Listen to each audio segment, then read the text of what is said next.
Dasturlarimizda xabar berganimizdek, Sharof Rashidov nomidagi Jizzax viloyat axborot kutubxona markazi hamda Qozog'iston Respublikasi Turkiston viloyatidagi Forob ilmiy universal kutubxonasi o'rtasida xalqaro hamkorlik memorandumi imzolangan edi.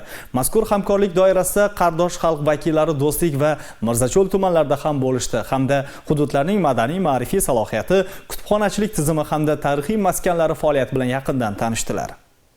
Xalqaro delegatsiyaning dastlabki manzili Do'stlik tumani bo'ldi. Mehmonlar yoshlar shaharchasida barpo etilgan zamonaviy majmualar hamda hududda amalga oshirilayotgan bunyodkorlik ishlari bilan tanishdilar. Shuningdek, tuman axborot kutubxona markazi faoliyati, boy kitob fondi, elektron resurslar bazasi, kitobxonlikni targ'ib etishga qaratilgan loyihalar haqida batafsil ma'lumot berildi. Muloqotlar jarayonida kutubxonachilik sohasida o'zaro tajriba almashish, zamonaviy axborot xizmatlarini rivojlantirish, yoshlar o'rtasida mutolaa madaniyatini yuksaltirish hamda xalqaro hamkorlikni kengaytirish masalalari muhokama markazida bo'ldi.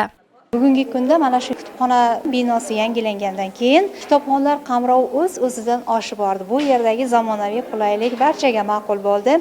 Kitobxonlarimiz bugungi kunda 20 ming nafarga yetdi.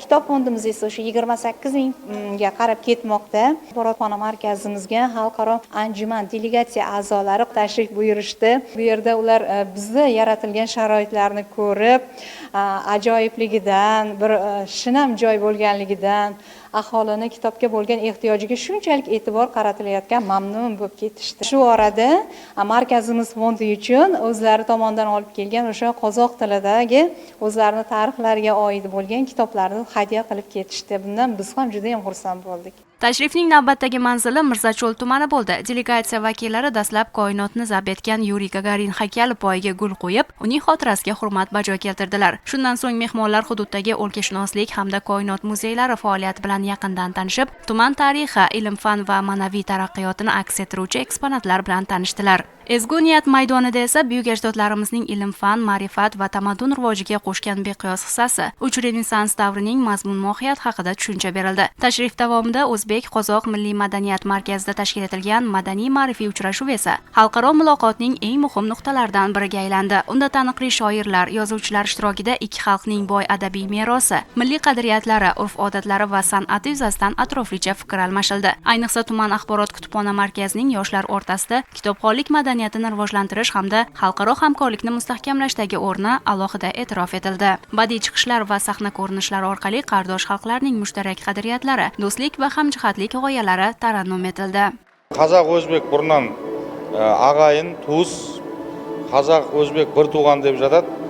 Сондықтан ағайынның арасында осындай байланыстар, ынтымақтастық болу керек деп есептейміз. Жалпы бүгін келіп, Гагарин достық аудандарын көріп жатырмыз. Өте керемет әсер, табиғаты жақсы. Оның үстіне біздің Жетісайға жақын орналасқан халқы, мәдениет жағына, сол өнерге президенттеріңіздің тарапыңыздан көмектер болады екен, қамқорлық жасалып жатыр екен. Осының бәрі осы мәдениет, әдебиетті дамытуға деген алғашқы қадамдар, жақсы қадамдар деп есептейміз. Bir-birimizden үйренетін нәрсеміз көп екен. Mazkur tashrif kutubxonachilik, adabiyot va madaniyat sohalaridagi hamkorlikni yangi bosqichga olib chiqish bilan birga o'zbek va qozoq xalqlari o'rtasida ko'p asrlik do'stlik va o'zaro ishonchni yanada mustahkamlashga xizmat qiladi.